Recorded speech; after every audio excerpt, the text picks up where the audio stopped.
Thanks for joining us on the show, everyone. As Nigeria inches closer to 2027, a quiet but powerful political reality is beginning to take shape. At least 10 APC governors will not be returning to the ballot due to term limits. That means a wave of succession battles is coming across key states. Now, we saw just yesterday how something as cultural as coronation in Oyo quickly took on political coloration, with opposition voices already framing it within the context of the next governorship race.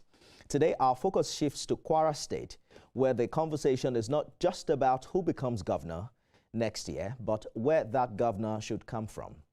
For decades now, power has rotated largely between Kwara Central and Kwara South. And Kwara North, a region with vast landmass, strong electoral loyalty, and growing political weight, has never produced a civilian governor. And now that conversation is gaining urgency.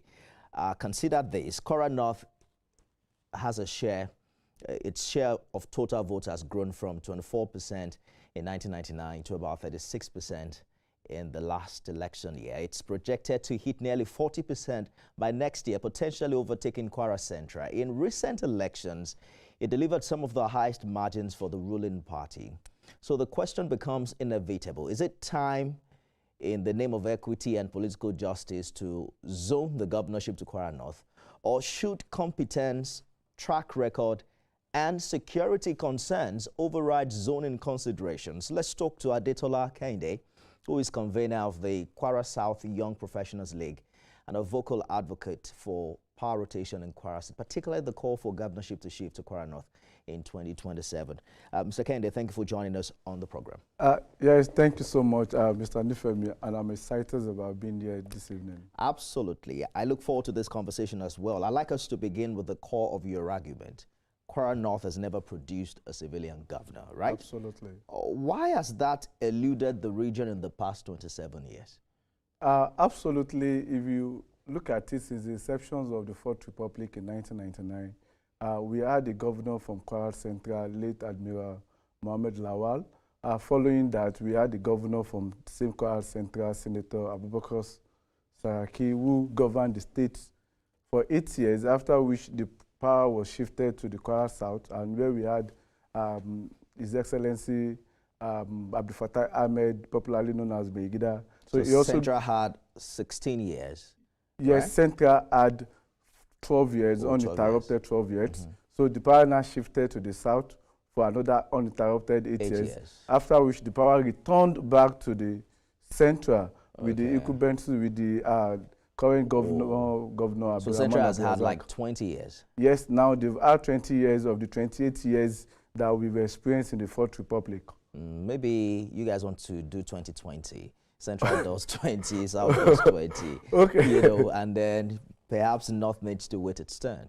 No, absolutely. That should not be the case. Why that shouldn't be the case is that Kwara State divided into 3 major senatorial districts, and on the basis of fairness, equity, and justice, we are saying that every one of us, every constituent element that made up Kwara State, should have their own share of governing the state, and that brings more sustainable development to the state. But, you know, critics will argue that democracy is about choice, not rotation. Why should zoning override the emergence of the most competent candidate regardless of region? So when you say democracy is about choice, not imposition and every other thing, so our own argument is that every region is qualified to govern the state, one. Secondly, Kwara North specifically, they've shown loyalty to Project Kwara State, specifically Project APC. And if you also look at it on the national level, if you look at it, if you remember in 2023, when the current president was to run for the presidency, one of the things he made mention of, which has now become a common issue in our political discourse, is a Milocon. So a Milocon in democracy means that every one of us, every constituent element should have their own share of contributing to the development of the state, and they should be given equal opportunity to govern the state. If you go the Milocon route, not everybody will agree with you, because as of today, not everybody agrees that that slogan was even an accurate one to use at the time. And many of the critics of Mr. President would also tell you that they didn't agree that that should be the reason why anybody should be elected as president. Let's be honest, Kwara is dealing with real challenges, including security concerns in parts of the state. It's never been this bad. Can the state afford to prioritize zoning over experience, over capacity, and proven leadership? So if you are talking about experience, so when we're talking about experience, each region has their own expertise, their own strengths, their weaknesses, the opportunities available to them. And now, if you are looking at it in a more holistic way, Kwara North for several years have shown that they have competent candidates. Now, for instance, if you look at it over the years, the candidates they've been sending to the National Assembly, they've demonstrated that, yes, they are competent, they have what it takes to govern a whole state as Kwara State. Now, when we talk about the challenges that is affecting the state, what I will say regarding that is that the power or the credibility, the competence to solve that challenge does not reside in a particular region. So when we are talking about considering competency over zoning, so when we're talking about fairness and equity and justice, what it means is that no particular region has all what it takes to provide all of those competencies that you are talking about. Competencies cut across every region. So when we're talking about competencies cutting across every region, we're not saying that in the game of competency, fairness can still take its place, justice can still take its own part of it, and equity can also take its own share of it. If Kwara North is as politically vibrant as you claim, why does it need zoning to, make the next governor of Kwara? Can't the region lobby? I mean, what are the chances in a proper primary election?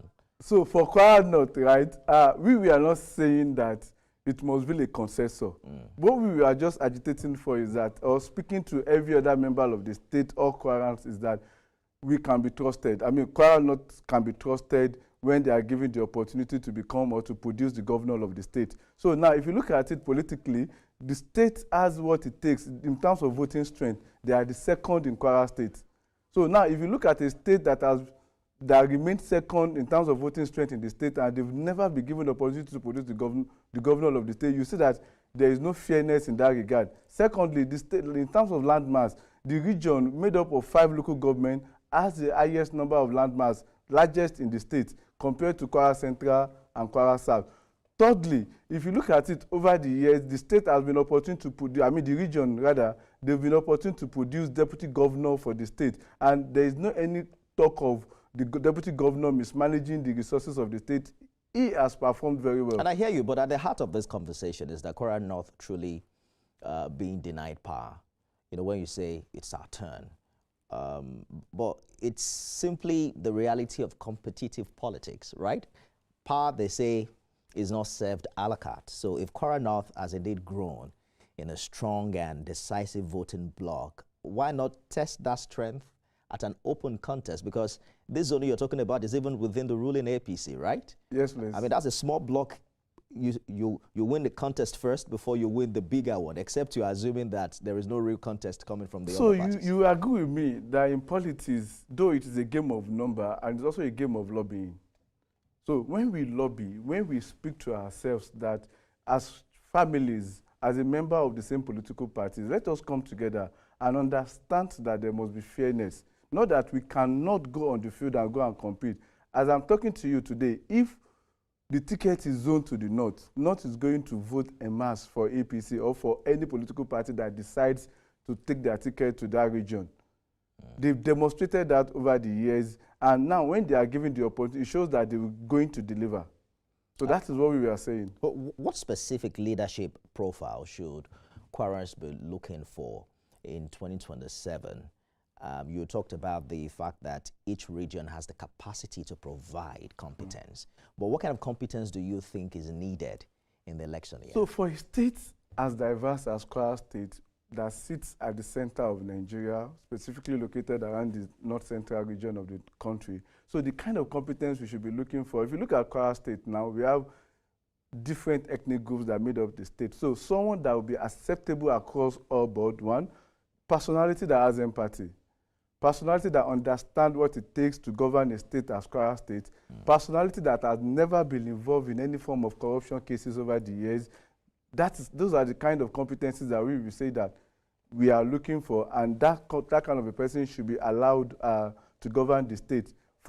you will agree with me that for a state as Kwara State, we are in an era where we need to continue on the successes and the landmarks and the achievement of the incumbent governor. So when we are not saying that we need to continue, and looking at our state coming from Otoge, where we said Otoge to bad governance, so the kind of competencies we'll be looking at for is that someone that can ride on the current pedestal we find ourselves, that is developmental pedestal. The expectation of continuity, Mr. Kende, is a political statement. How well Abdurrahman Abdurazak has performed is left for the Kwara people to decide. Very well. You're an APC member. I expect you to say that he has done well. Mr. Femi, I think one of these days you need to go to Kwara. I've also read a lot of troubling security developments in Kwara that I haven't seen happen in the past decade. So if you look at security, is a national issue. And unfortunately, we find ourselves... does that mean that the governor is helpless? No, not to understand no. The fundamental issues. Mr. Adifemi, that is not the case. So if you look at Kwara State vis-a-vis the issue of insecurity, in the last few months, we've recorded successes. The reportage has changed. If you ask your correspondent who is currently in Kwara, it will tell you that we are recording successes. We are safeguarding our people, we are safeguarding our properties, and the governor has shown that he's on top of his game, and we are having security spaces springing up in the state just to protect lives and properties of Kwarans. Let's take a short break and we'll return to this conversation. Stay with us, everyone.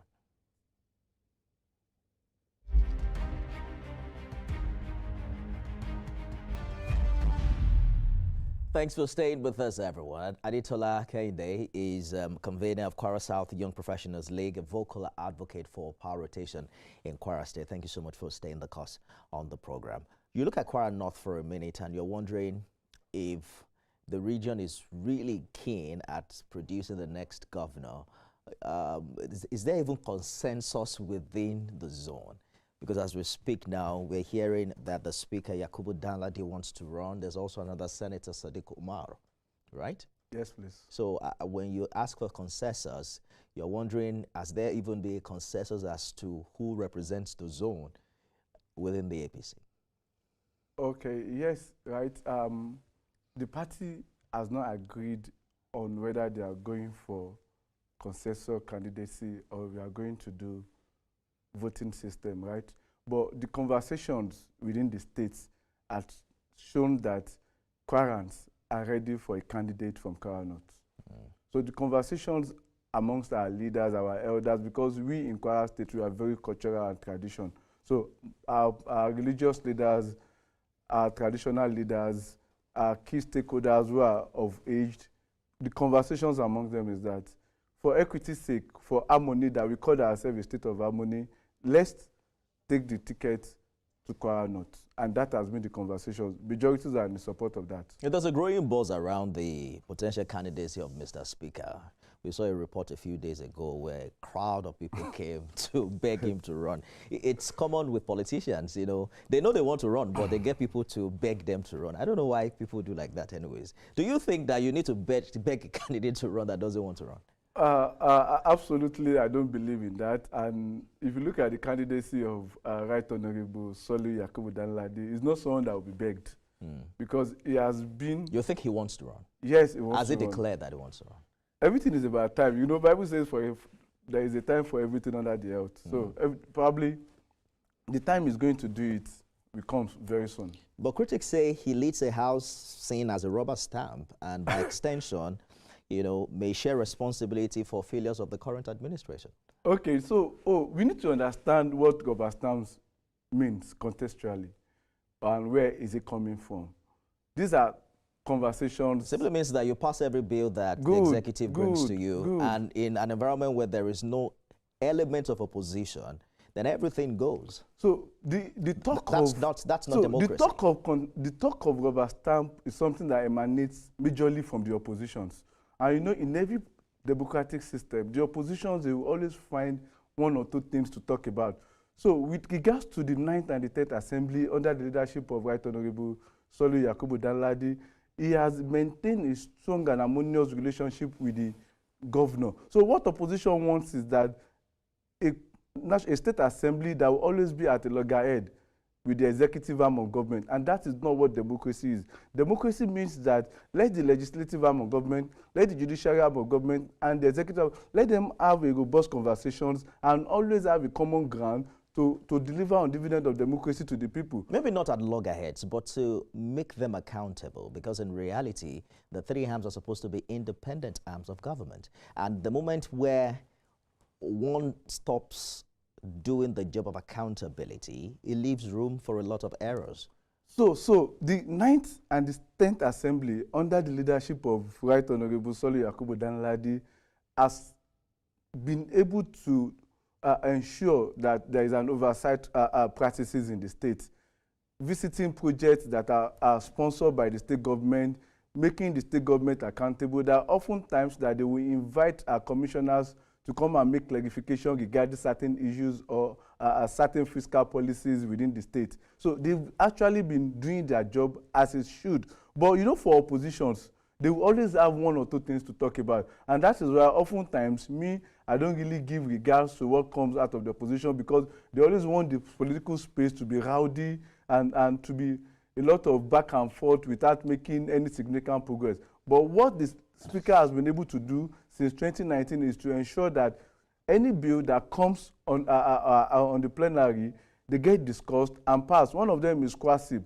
Kwara State Social Investment Program. This is a program that when Kwara State had during the EndSARS crisis and when many businesses were destroyed, because of QASIP, many businesses were able to regain their feet through grants that they received from the state government. For instance, if that bill had not been passed, I'm not so sure it would have been possible to achieve that kind of a feat. And again, several bills like Kwara State Educational Trust Fund. So these are bills that are progressive. These are bills that are developmental. So if you look at where we're coming from as a state and where we find ourselves in terms of legislations, we will only say that this present leadership of the State House of Assembly have been able to deliver very well, excellently. So you think the Speaker is Mr. Governor's anointed candidate?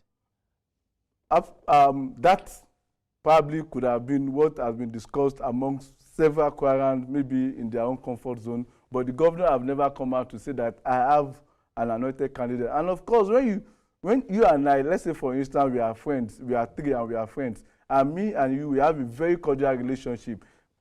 Interestingly, other friends will think that probably anything that comes for you is for me, or anything that comes from you should be for me. So people consider that Right Honorable Soli Yakubu Danladi could be governor's anointed candidate, but the governor by himself has not come out to say that I have a preferred candidate or I have a baby in this race. That has not been the case. How influential do you think the incumbent governor is, even though he's not seeking re-election, as to, you know, who succeeds him and who gets the APC ticket?